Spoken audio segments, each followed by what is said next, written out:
Good morning and welcome to the fourth Parent Forum of the autumn.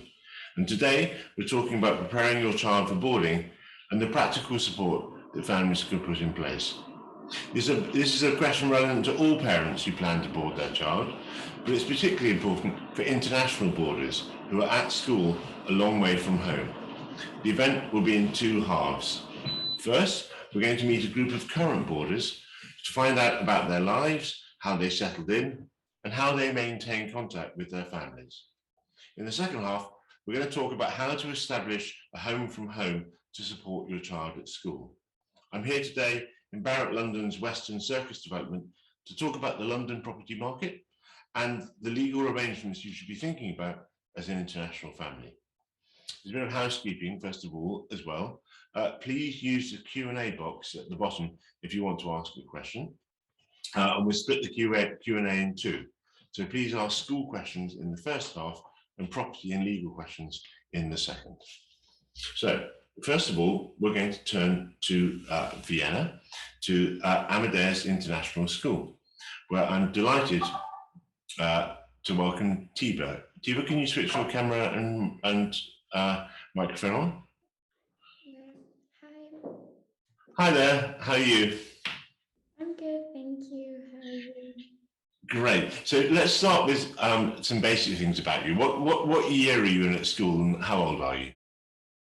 I'm doing year 12 and I've been here for about 3 years. I've joined Meadows International School in grade 10. Mm-hmm. So like MIP. And yeah, 3 years being here. Okay. And what school did you go to before you went to Amadeus? I was studying in like a very normal private school in my country, like with our type of diploma. Okay. And was that English curriculum or was it or not? What language? No, it wasn't. It No. was in Persian. Wow. So when you started at Amadeus, what was your English like?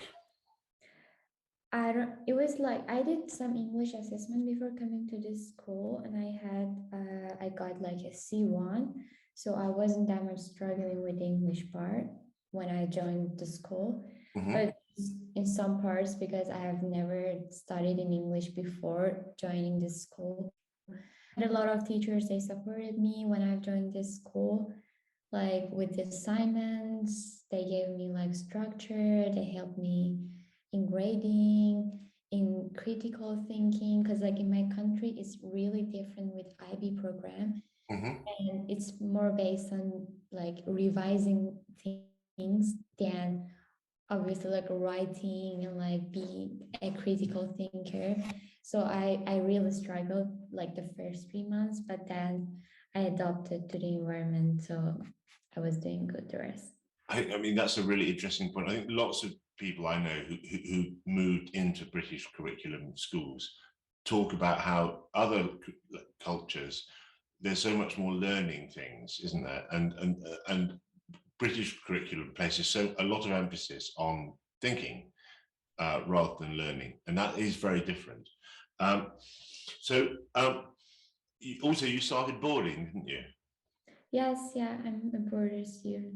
Yeah. So what was that like after living at home? It's still a nice experience because like you are not with your family and you're always surrounded by people that they really care about you, with your friends. So like you can have like a time to study with your friends rather than just being at home and study alone, and like hanging out with other people, meeting other people from different countries. Like since I came here, I've got my B2 in German because I have a friend in boarding that she really helped me to learn German. Cool. So Then, let's talk practicalities. Do you have your own bedroom? Are you in a dorm? How does it work? yeah, I have my room. Like I have a roommate, and our rooms in our boarding we have like twin rooms. We don't have single rooms, but we have twin rooms. Mm-hmm. So I have a roommate. She's also in my grade. Did you pick her, or how you get put together? Yeah, by the beginning of the year, by the beginning of each year, your roommate will be someone different from the last year. But they ask you like, who would you suggest to be with? So they think about if your courses they really match, your grades match, like ages, like nationality, culture. Yeah. They really take into consideration. So if it matches, so yeah, then you will have your roommate. For instance, my roommate is also doing great talks, and she's having like almost 5 out of 6 subjects that we matched, like we're in the same class, so we can study at the same time. And do you talk in English to each other? Yes, yes, we talk in English to each other. Yeah. And that's really why going abroad for school is good, isn't it? Because you really get your English properly good. Yes, yes, because like when you're a daily student, you only speak English while you're in school, but when you're a boarded student, you get to speak English like all the time when you're sleeping, when you're up, it's morning, it's Yeah. So midnight. the interesting question is, are you dreaming in English now? Yeah, yeah. Yeah, you dream in English, do you? Yes, yes, I dream in English. Sometimes Yeah. I really think in English. Like when I talk to my parents, I have to translate from English to my own language. Wow. Okay, you've really gone deep dive. So talking to your parents then, how do you do that? Do you do it? I mean, how often, first of all, how often do you see them in the real world? I meet them like every break that we have, Yeah. most likely. And yeah, first they were like they didn't want to send me, but I was just like, please, it's like a very nice experience going there and like having an IB diploma. So then will be like more opportunities to get into different colleges. And now they're really like glad that they sent me and I'm having this experience before going to university. And how often do you fly home? Um, I usually fly home during summers, not the other holidays, because it's like a long way back home, like about 12 hours, because I don't go directly home. I have to go to Qatar and then from Qatar to my country. So it's just like a long way. Usually my parents come to Austria, so we meet each other in Austria. But in Okay. summers, because I have like 2 months of summer, I go back home, I meet my friends, my So family. this is very interesting, I think, for other families thinking about this. So your parents come to Austria to see you. Yeah. Yeah. I mean, I think so. Families where children are traveling big distances, parents need to be aware that they probably need to come and visit, don't they? Yeah. Quite a lot. Do they come to school things? Do they come to concerts and things, or No, they don't have that much time. Like they only can manage to come here only for like holidays. yeah? But other things, no, not really, because my parents and my both of my parents, they are working at the same time and they have a lot of things to do. Hmm. So Okay, well, we've got about a minute left. Um, do you think? Are you glad you've done this? yes, I'm super glad. And I always think that this is the best decision I've ever made in my life, really, because it really helped me. Where next? What's the plan? Do you want to go to university in the UK or US or? Um, I don't know yet. I mean, I applied to UK and I got like 3 offers. Mhm. And I really want to stay in Vienna because I really like this city and this country, and I just learned the language. But if I didn't get in, I will just go to UK, and it's going to be like a new experience with new people, but at least the same language. Yeah. So yeah. Yeah, you're well prepared. You won't have to learn a language all over again. Yeah. All right. Well, thank you very much, Tiva. That was really, really helpful and interesting. And so, if you want to turn your camera and mic off, because we're now going to go to St Edmunds, Canterbury, where we have Harry, I think, waiting to talk to us. So, Harry, can you turn your camera on? Hello. Hi there. Hi, Harry. Hi. Great. So, We've just been hearing from Tiba about how she came to Amadeus. Do you want to tell us a little bit about when you started at St Edmunds? And so I came to St Edmunds and started boarding in year 7 because my parents lived abroad and I wanted to come to the UK because, well, I'm from the UK and I'd never actually lived in the UK. Mm-hmm.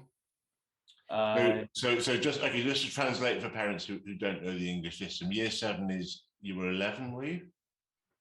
Pardon? Yes, 11. Yeah. And where were you living at the time? And so I was living in China, In China. And where do you live now? Kuwait. In Kuwait. Great. So your family is really very international in terms of where it's living. Yeah, so my parents work for a foreign office, so they're always moving. So going to a boarding school gave me that kind of stability with my education, which was really useful. What kind of school were you in before? And I was in a British international school. In China? Yeah. Yeah. So how different was it when you came over to St Edmunds? It was different, but they had like adopted the British curriculum to an extent. So the education system was similar, but there was definitely an emphasis on specific subjects more so than in the UK. Right. And presumably you were a day boy in your previous school. Oh yes. Yeah. So how did you prepare for boarding? Did you just not did you do anything in advance or just Well, I had a brother who already went. My older brother already went to the school, so that was really useful when I came to school. Was he was already here, and he knew most of a couple of people who were in boarding because he'd been there for a year, so it was an easier transition for me. And what was it like? And well, coming in year 7 was a bit like daunting because it's quite young, Yeah. but you ease into it and it becomes normal and becomes quite fun because you at that point, especially that age, it feels like you're just hanging out with your friends every day, which is quite fun. And presumably, I mean, year 7 boarding, were you in a big dormitory or?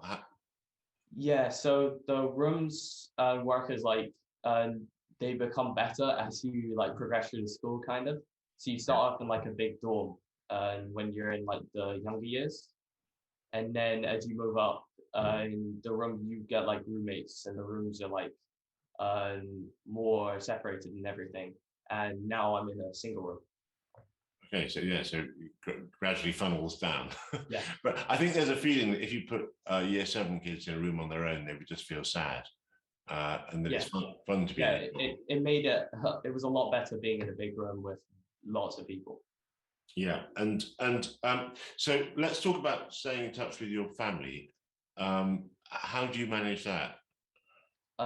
So I mainly just call them. So especially when I was in like the younger years, I called them like every day to try and keep in touch like as much as possible. And now I call them every like 2 days.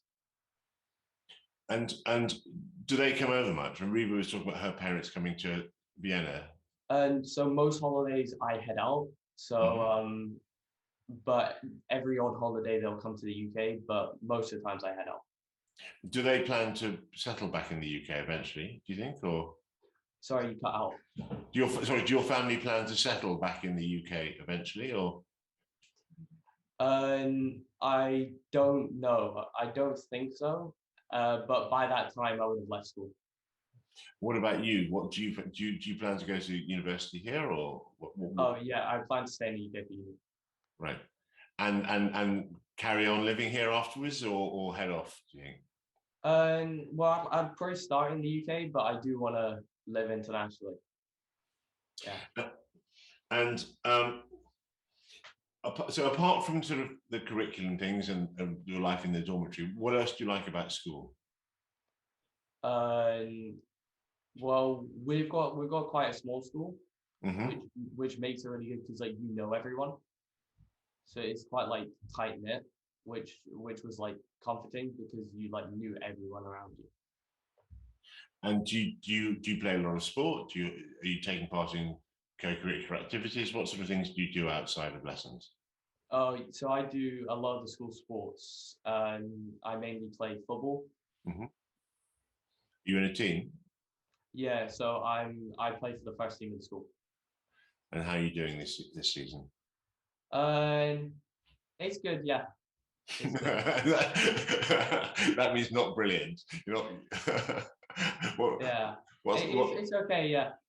Yeah, that's what my son's in a team, and that's what he says when the results aren't too good. What subject do you plan to do next? So I want to study economics at uni. Have you decided where yet?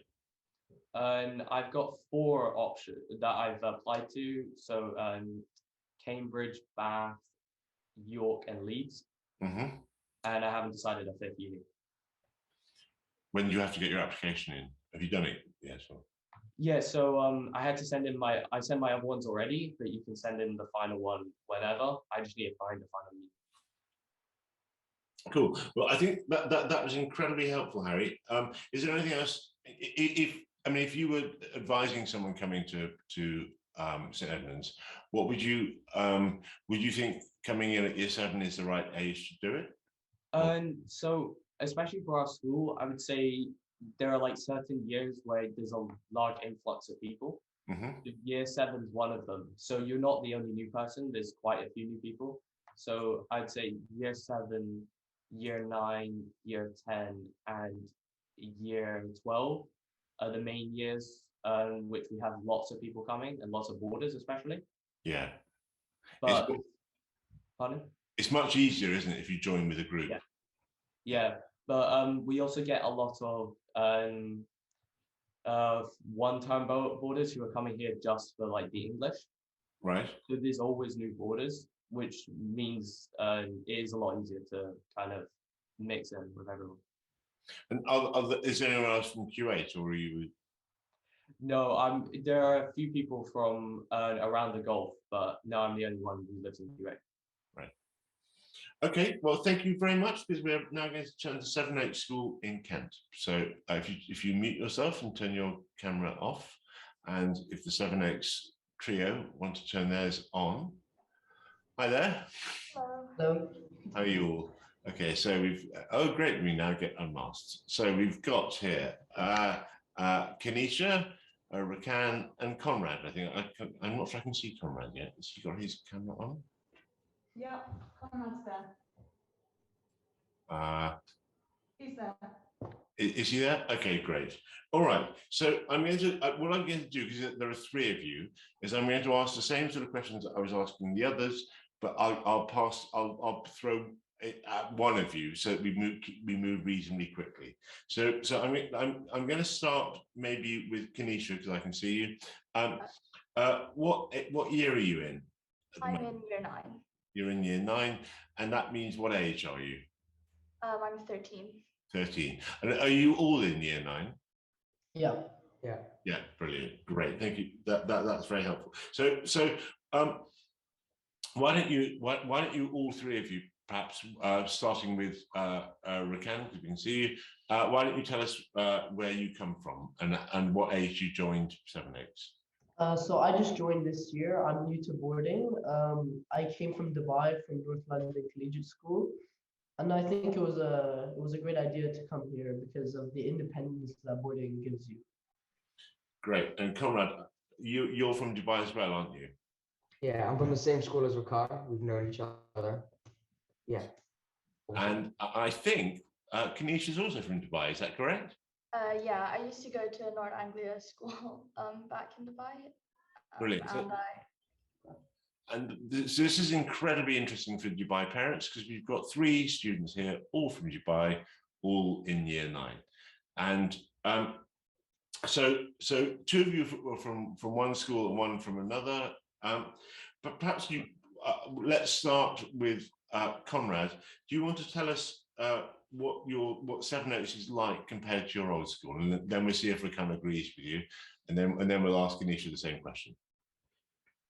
It's very, very different. There's a lot of extracurricular activities. The facilities are a lot better, and it's So in Dubai, it's a lot more closed. You're in a building all the time. Here, you're outside a lot more. The facilities are a lot better. As I said, you can do a lot more stuff. There's a lot more opportunities and a lot more sports. And do you agree, Rakan? Yeah, I think here there's so much, so many opportunities that you can try something new. So personally, I found I like rugby a lot, and also boarding. Boarding is very different because in Dubai, me and Conrad, we're not boarding, but here I think boarding is a great experience. Great. Well, we'll dig into that in a moment. Kanisha, how have you found school? I guess the curriculum is a bit similar because I went to a school following a British curriculum, but here the campus is definitely much bigger and there's a lot more options for co-curricular activities, like different sports, but also academic ones. Like I think there's MUN, which my friends do, and yeah. MUN, what's that? Model United Nations. Oh, right. Okay, yeah. So I mean, 7H is famous for being pretty academic. Was there a big step up compared to your old school, or did it just flow smoothly? I guess there were some things that were different. Like I definitely learned more here, but I'm not sure if it's because I'm in a different year or if it's because of the school. Yeah, good answer. I mean, it's always very hard to tell, isn't it? Because you're just doing it. What? Let's talk a bit about boarding. Do you live in houses? How does boarding work? Are you in dormitories? You're in your or in rooms? Just tell us a bit about your boarding life. So there's different houses. I'm in Park Range, and for year 9, there's 2 dorms. I'm in the 4-person dorm, but downstairs there's a dorm for 6 people. And how about Rakan? What about you? So I'm in Asia House, and for year 9 we have 4 rooms. I'm in a room with 3 other people. Quite a small. Yeah. Conrad, which house are you in? I'm in Johnson's. We have 2 rooms. Basically, there's 5 in each. And I think it's good to be a lot of people in the rooms. As you go up in the years, it changes. You go from 5, then you go 4, and then in 6th form, you're usually only 1 or 2 people in a room. Okay, so back in Dubai, did you have your own bedroom, or were you sharing with a brother or sister? I shared a room with my brother, so Okay. I'm used to sharing a room. Yeah. But it's really nice to have multiple people in a room, be with friends. You can do homework together. You can do all sorts of stuff together, help each other out. Did you all find that? Do you find it okay sharing rooms? Yeah, definitely. Because we're together, I think it was easier for us to form friendships with each other as well. And it definitely helped a lot for our like schoolwork. So yeah. Rakan, do you agree? Yeah, I agree with what they said. I think sharing a room is great because you're with your friends all the time, and as they said, you can do your homework together and pretty much everything together. So let's talk a bit then. I'll stay with you again because you're on the screen. How do you stay in touch with your parents? So I try to call my parents every other day or every day, and usually on the weekends we talk for like an hour just to catch up on everything that happened in the week. And how often do you actually see them? So every half term I'm gonna go back to Dubai. You fly back every half term? Yeah. Cranking up the air miles. Yeah. Conrad, what about you? Do you do the same thing? So I call my parents almost every other day, usually on my way to school in the morning. And then in the weekends I have a conversation. I also talk to my brother. And during all half terms I fly back to Dubai or fly somewhere else on holiday and meet my parents. Mm-hmm. And then during one of the ex-yets, my mother flew up here. She comes here. Yeah. And Kanisha, what about your family? How's you? Personally, I'm not big on calling, so I don't call them that often, but I definitely text my parents a lot, as well as my sister. And I see them, well, last time I saw them, it was during the half term, and I'm also planning on flying back during the winter break. Uh-huh. So, yeah. And do they come here at all? No, they don't. So what about after school? What do you all plan to do next, or do you not know yet?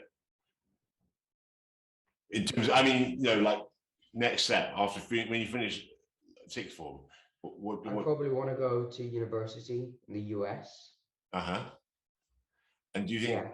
Seven Oaks is a very good springboard for that, isn't it? Yeah. It's a lot. I think it's a lot easier than coming from Dubai. Yeah. It gives a lot more opportunities when it comes to getting into US and UK universities. Yeah. Rakan, what do you think? So initially I wanted to go to university in the US as well, but now I think the university here in England is better for me actually. Okay, that's interesting. What's made you change your mind? Well, I've heard from the sixth form in Asia, and they've said they've thought the same as me, and that they've actually applied to universities in England more, and I think that's the way for me. And Kenisha, what do you think? Have you got any plans yet? I also want to go to a university in the US, but mostly because I just want to try like a different setting. And I think going to Seven Oaks is going to really help with that because it's much more established than like my old school in Dubai. Yeah. I mean, that's the real difference, isn't it? You're in a real sort of like powerhouse school that gives you an awful lot of options. Seven Oaks prepares people for top universities all over the place, and that's a great jumping off point. Okay, well, I think we're sort of running out of time, so I want to just thank the three of you and the two pupils that we had on earlier. It's been a really helpful introduction to boarding and to why you would go to an international school and become a boarder. So if you want, Seven Oaks, if you say goodbye now, and if you want to turn your cameras off and mute, and thank you very much for taking part, because now we're going to turn to the practical arrangements that families can make to support their children. So you'll see some people joining me on the sofa. Many parents want to move to the UK to live while their children are at school and university, and they maybe see their child coming to a UK school as the first steps towards a full relocation to the UK. So to talk us through how you might go about this, I'm delighted to welcome Stuart Leslie, who's Director of Barratt London, and Kelvin Tanner, who's at the law firm Charles Russell Speechlys, who will discuss these kinds of property investments and the legal and tax arrangements you should consider. So, Stuart, we're here in East Acton, and you're, I think, going to tell us, first of all, about Western Circus and show us some slides. Yeah, guys, so welcome everybody and good morning to everyone joining us around the world, students and potential parents. We are delighted to be in Western Circus this morning, a fantastic gateway development to London. So just before I jump into the development, I'd like to tell you a little bit about the company that we represent, Barrett Homes. It is the largest UK developer by volume of sales, and we've delivered over 500,000 properties for people to live in within the UK. We do have some slides for the presentation. In the meantime, so I'll just give you a brief overview. So actually, I'll tell you a little story. So the company started by Sir Laurie Barrett in 1953 when he couldn't afford to purchase his own family home. So he built his own property, and that was the beginning of the company. The company didn't actually establish until 1958. 1953 was when he started to build the property for himself. In actual fact, coincidentally, the same year as Queen Elizabeth came to the throne. So we've been doing this for quite a long time, and we've got rather good at both the regeneration of the properties and also of the areas, and also bringing properties for people to live in.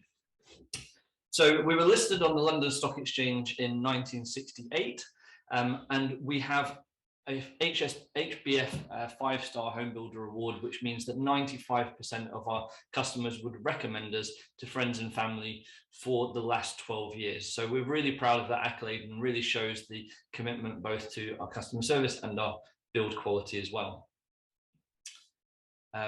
So moving on to the next slide. So if you just jump onto the map, I'll just give you a brief overview of the portfolio.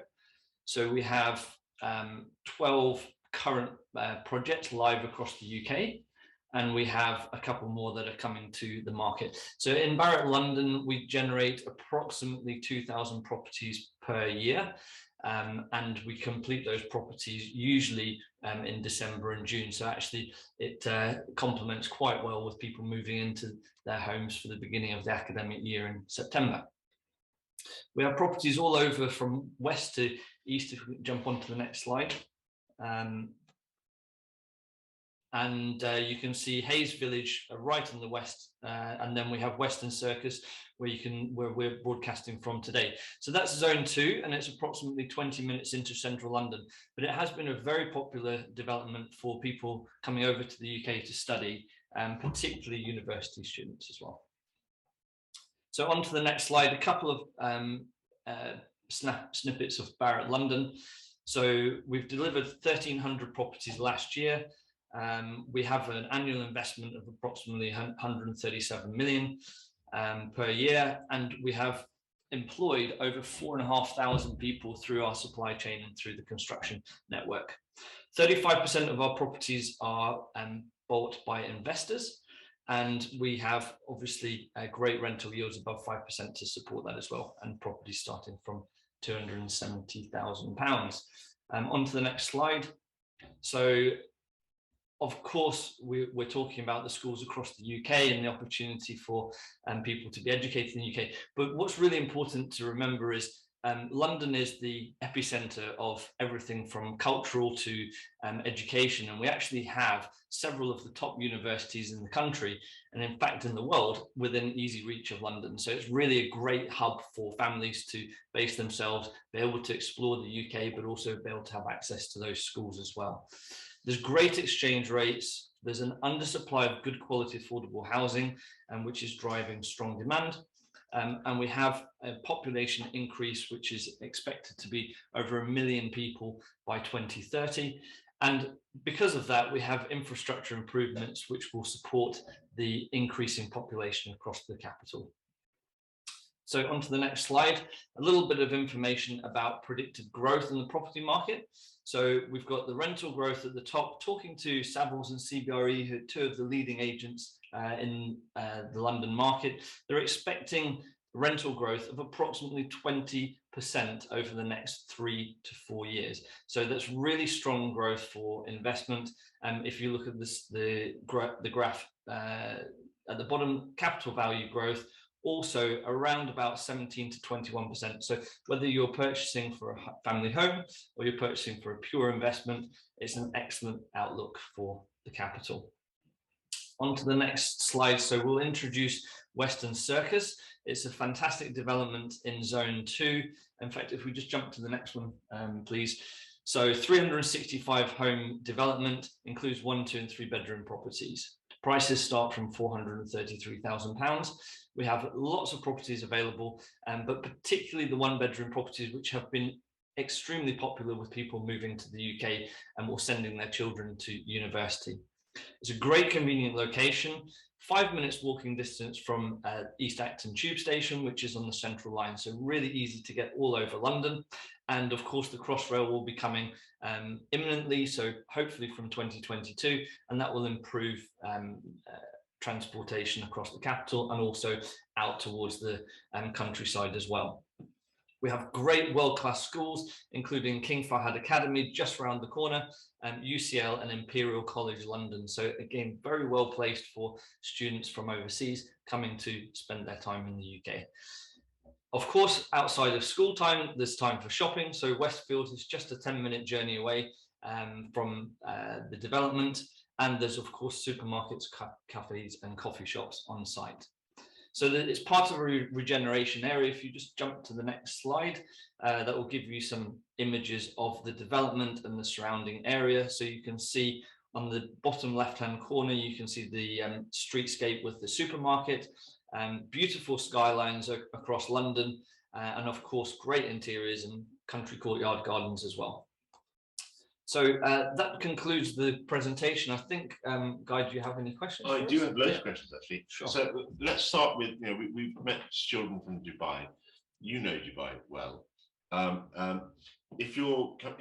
Why do you think this part of London would be good for a Dubai family?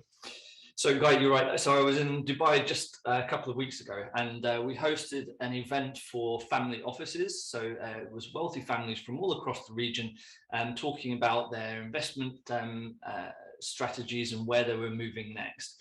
Every single one of the families represented at the event had a child either in a university or a school in the UK, or plan to send somebody to the UK. So it's definitely that gateway, as you were saying to some of the students earlier, whether it be into some of the top universities in the UK or indeed over to the US as well. So it's really a great springboard for education. Now, as far as location is concerned, they want to have access to the best of both worlds. So London is culturally rich. It's got lots of art, lots of theatre, lots of music going on. So great for an enhanced sort of educative experience, but also able to have access to the home counties, to outside London as well. So making the most of the UK really. And that's what's driving the inquiries, not to central London, but to the suburbs surrounding central London with good education, but also access to the centre as well. But this is, I mean, compared to Ridgeway, this is a more urban, isn't it? So yeah, we are pretty central here, really. Yep, so we're right next to the A4, which is an arterial route straight into the centre of London. And speaking to the architects who designed the concept of the building and the development, it really is designed to be a gateway development. So it's got the best of both worlds. It's got access into the centre, but it's also got access out to the countryside as well, and also out towards, so we will have the West Orbital railway links, which will link into HS2. So you'll be able to get out to, whether it's the Chilterns, whether it's out to the Cotswolds or up to the north, up to Liverpool and beyond.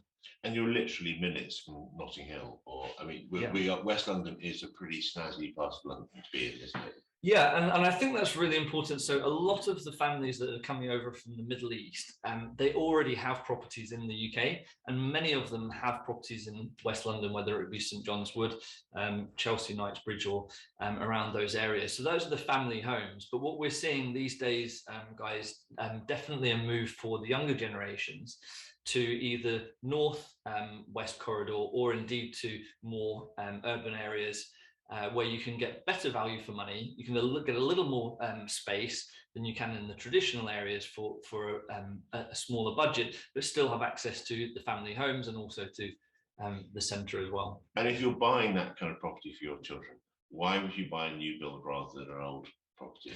I mean, you might come thinking what you want is like a London Victorian townhouse, but what's the problem? Well, first of all is the budget. So I think certainly Knightsbridge, Chelsea and Kensington, the traditional areas where you'll find those traditional English homes, Victorian properties and even earlier, they're very, very expensive, and you tend to get perhaps more compromised spaces where the properties have been converted from large properties into smaller apartment blocks. Whereas with new build, obviously you have a great confidence in the brand and the accolades of the company that's delivering it, but it's just less headache. So you have warranties on all of the properties for 2 years. You have NHBC structural warranties for 10 years. But you have the customer service backup from us as well. So if anything goes wrong, it's just a phone call away and somebody comes and fixes the property. Yeah. You're not having to find a plumber the whole time. Definitely not. Yeah, and I think if you're looking for something for your children, that peace of mind is a really big one, isn't it? So education is probably the second biggest driver for people purchasing second homes in the UK. And we see, so there's a couple of elements. One is obviously investment. So it's expensive to send kids to schools or to universities. So it's great to, instead of renting property, which is just a cost, to take advantage of the long-term growth of the market as well. So that's really important.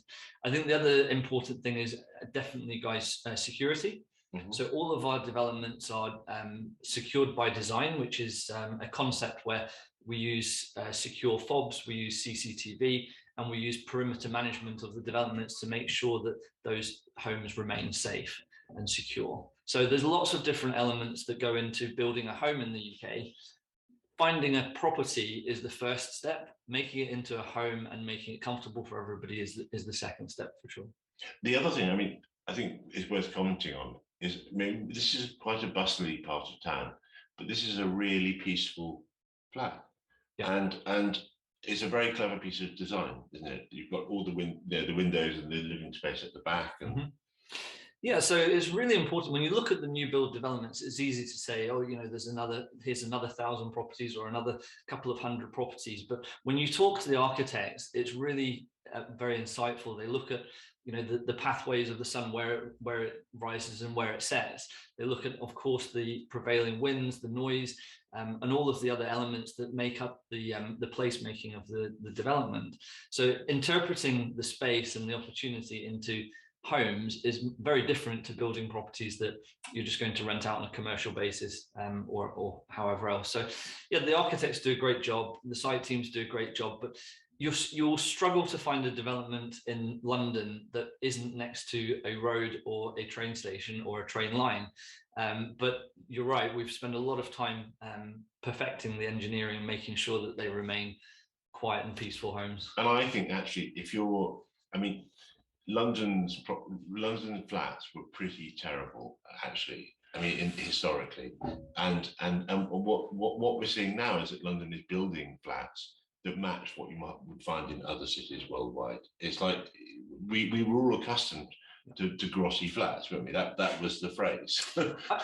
I think certainly since, you know, in 1960s and 70s and beyond, we've got a lot more picky about our properties. But people don't want to have the hassle. They like the romanticism of owning a property in London, but they definitely don't want the hassle of, you know, old buildings with things falling to bits. They want an easy property to take care of, and really, you know, a modern property for modern times. Great. Well, thank you very much, Stuart. What we're going to do now is we'll come back to it at the end, but I'm going to turn now to Calvin, who's a partner at the London law firm Charles Russell Speechlys. Who'll give a short presentation on the immigration route for families moving or seeking to spend time with their children in the UK. So much, Guy, and thanks. Do you want to go on the circle? Yeah, sure. Do a switch. We get the immigration slides up as well, please. Great, thank you. Great. So, purpose of my presentation really is to look more at the families. So, this is really when either you've got children in the UK already, or you're looking to move as a family. What routes can you take to basically move yourselves into the UK? So I'll look at work visa routes, investor visa routes, and some of the routes available for people that want to establish a company in the UK. And if you move on to the next slide, please. We're a full service law firm, so we work with corporate and private clients, and in the immigration team, we have a real focus on families relocating to the UK. Education is either the reason people are moving or one of the key kind of conversations that our clients want to have with us. I'm not going to focus on the phone. I'm going to move on to the first slide. So what I thought would be useful, first of all, is to look at some of the questions that we like to sort of talk to our clients about. And this is to really try and make sure that they're aware of the available immigration routes, find the right route for them, and can place themselves on the right track. So first of all, it's looking and saying, well, what's your reason for moving to the UK? Is it to do with work? Are you setting up a company? Is it purely because you want your children to benefit from education here?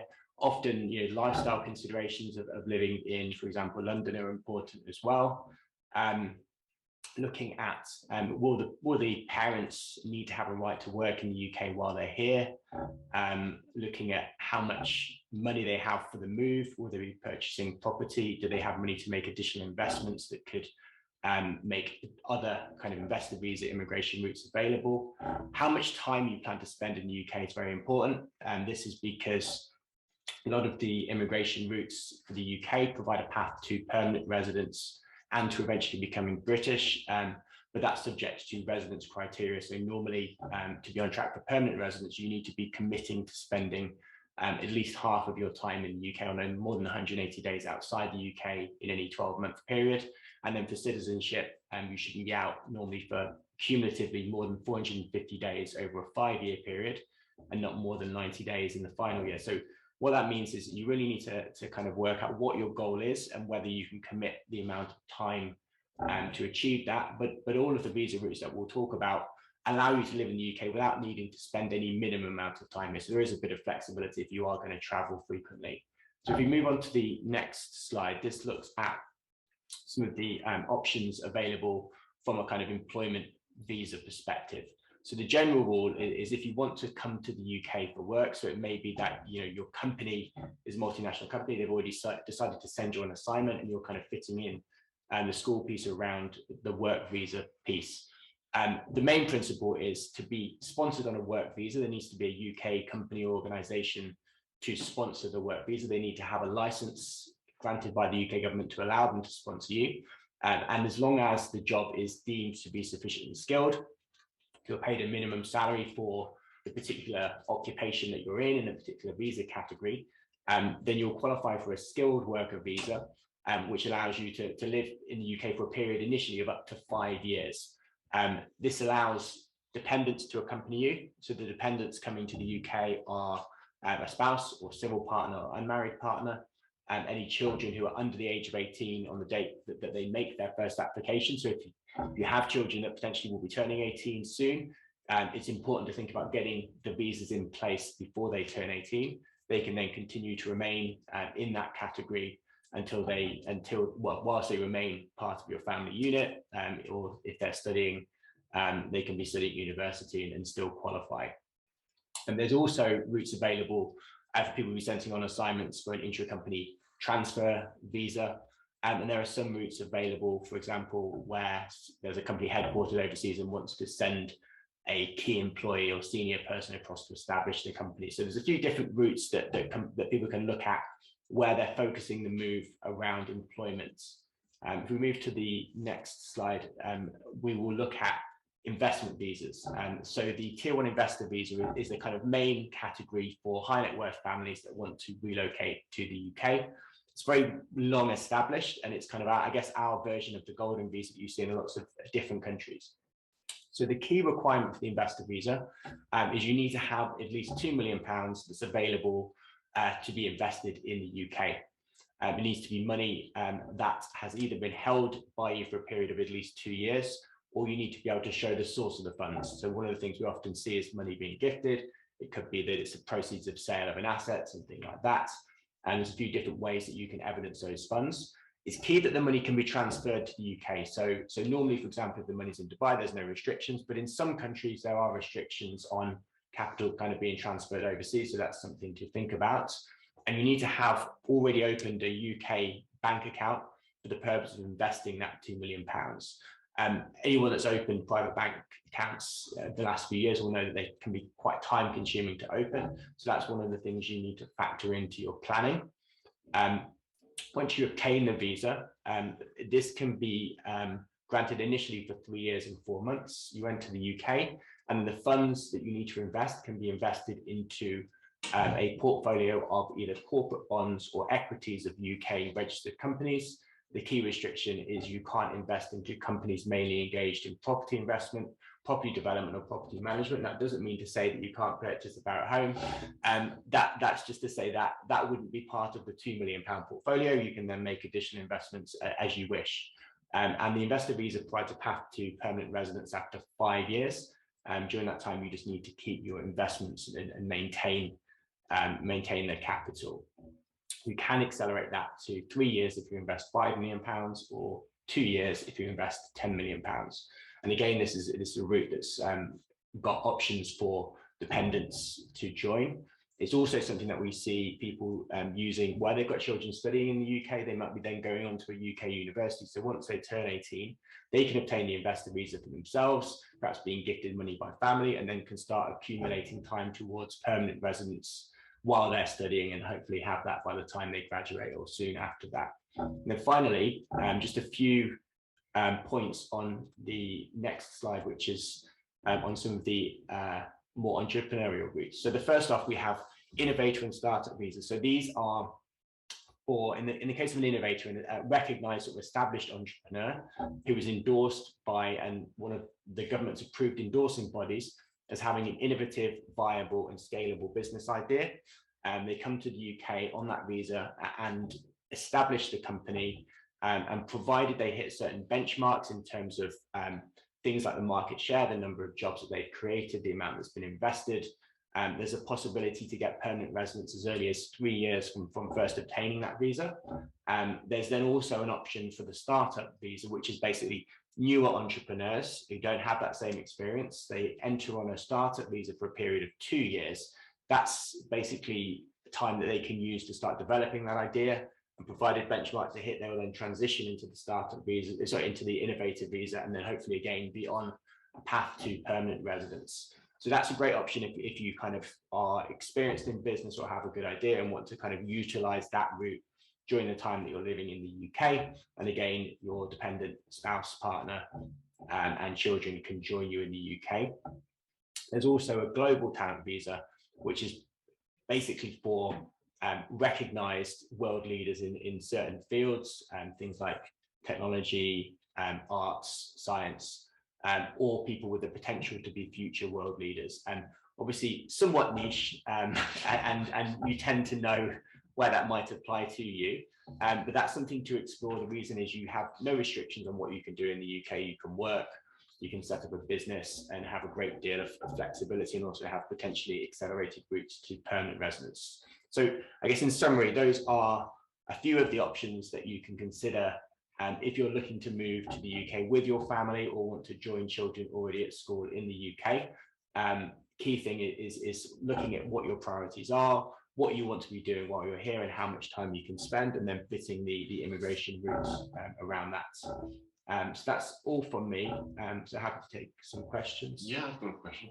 I was winding back to the one, not the investor visa, the ones before that. You were talking about dependent children in education carry on being part of the unit. Yeah. So I just was interested there, just how far along the route you can go with education. I mean, does that count into postgrad? And yes. So the key thing is you need to enter as a dependent before you turn 18. Once you do that, where you're then applying to extend your visa, so it might be an initial 3 or 5 year visa, as long as you either still live at home or you're living away from home because you're in full-time education, and you can evidence that you're in full-time education and being supported financially by your family, then you qualify to extend. And then what we're trying to get everyone to is a 5-year block of residence, which then transitions them through to indefinitely. So really, it would only be if you leave home, you move and maybe marry and live independently, that you would kind of be deemed to have moved out of that and would no longer qualify to extend. so this is quite a relevant thing, I think, for people who are coming in with their children at independent schools, isn't it? I mean, because as we've heard, a lot of the children who are currently in British curriculum schools are thinking about British universities. So, so they're kind of falling into this pattern quite comfortably, really. Exactly, and I think the key thing is sort of getting people in. So student visas don't lead to permanent residence. So you can spend time living in the UK, but unless you manage to live here for 10 years with relatively low absences, you're not going to be on a track to permanent residence. So you might transition to a permanent residence track by remaining and studying and then getting a job in the UK and then being on a work visa that leads to permanent residence. But if the family are moving, then you can basically put the family into that permanent residence track earlier on, and hopefully, by the time people have graduated, they will already either have permanent residence or potentially even be eligible to be British. Do you find, I mean, sorry, this one at Stuart, but then pass it back to you. I mean, like, is it work or investment, or what's the kind of, or education? What drives people as an initial kind of thing that kicks off this move towards the UK? That's a good question. So certainly education is a focus for a lot of families looking to purchase a property in the UK, whether it be for a second home whilst the children are studying in the UK, or indeed for postgrad or university whilst they're in the UK studying directly. I think, of course, as a family unit, quite often what we find is that the father will stay back in the home country running a business, perhaps working in family offices, etc. But the mum will come along as a primary carer for the families, and will often bring other children along whilst the primary child goes into a school in the UK. Yeah. That's less so once they get into university. Yeah. Certainly education is a really strong driver. And if you can do it that way, it's a really nice way of doing it, isn't it? I mean, we were hearing from the girl who was at the school in Vienna that her parents were able to come to things in school. And if you're able to be around, not everyone can, but if you can, that's a great way to parent your child through school. Yeah, we did a webinar recently at Ridgeway Views, and Ridgeway Views is a really exciting development for family homes, and because there was an example of a family that bought from the Middle East. Their child was going to a local independent school, but the mum came over with 2 children. They had the equestrian centre, they brought their horses over, and they created a really great sort of family hub, and created a life in the UK. Yeah. And of course the father would pop over for concerts or for exec holidays, etc., etc. But it really became the family hub, which was lovely to see. Do you see similar things? Is education a key driver for your clients? Yeah, completely. So I think it's often maybe I guess the first thing. So thinking about schools in the UK, that realization actually you want to spend time in the UK when your children are at school here, knowing that actually you can't live in the UK unless you have a residence visa, and then the immigration sort of starts from that point. So I think that's definitely one of the things. And also a lot of international clients have been educated in the UK previously, so there's that kind of tradition almost of either secondary or kind of university education here that I think has continued. So I've got a quick question about visas. I know there's a lot of conversation about people preparing for the next school or the next university, but at what point should people start looking at applying for the visa for the child to come to school? And I guess it's not a particularly difficult process if the child has a place in a school and has a boarding sponsor and everything else. Exactly. So like the work visa that I mentioned before, so the school needs to have a sponsorship license to be able to bring in students. Not all do. So there's some prep schools, for example, in London that clients are consistently surprised don't have licenses, in which case you need to be thinking a bit further ahead. But I can straightforwardly say all the schools that are showing in Dubai will have that license. Excellent. Okay. Unquestionably. In which case, student visas are on the whole straightforward. So the schools are pretty good at guiding people through them. The thing is factoring a bit of time. And recently it's been quite good.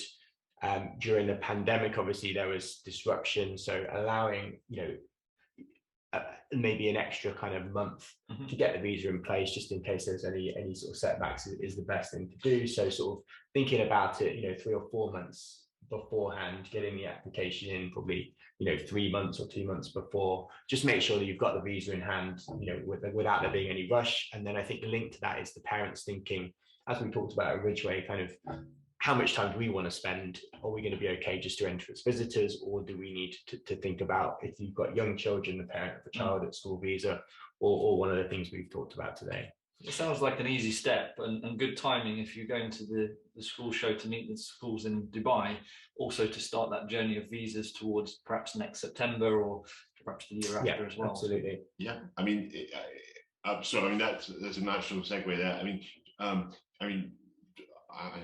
I'll go to the show first, then to the second half of the question.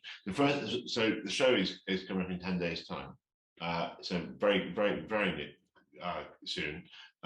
And we're in Dubai with 30 something schools, 36, I think, at the Sheraton Hotel, Mall of the Emirates, on Friday 26th and Saturday 27th of November, from 10 till 5 p.m. And that's a great opportunity to come and talk to schools and to Barratt, and to start getting these plans made more concrete. And in terms of your timetable, how soon, how far ahead should you be thinking? Well, you certainly could be coming now to be thinking about a move for next September. I mean, that would be quite viable, though very often people are thinking 18 months out. I mean, that's quite common too. Because bear in mind that you want to allow time to come to the UK to look at schools and to as well as having met them at the show, you will want to come and see them.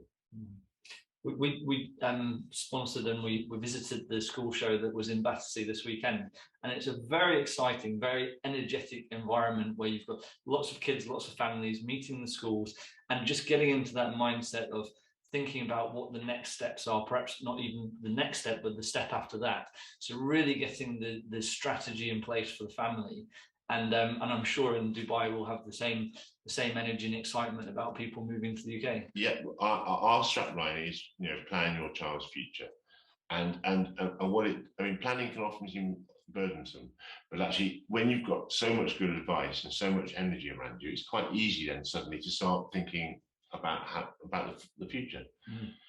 Well, thank you all very much, and I'd like to thank the schools as well for taking part today, and see you all in Dubai in 10 days' time. Thank you very much.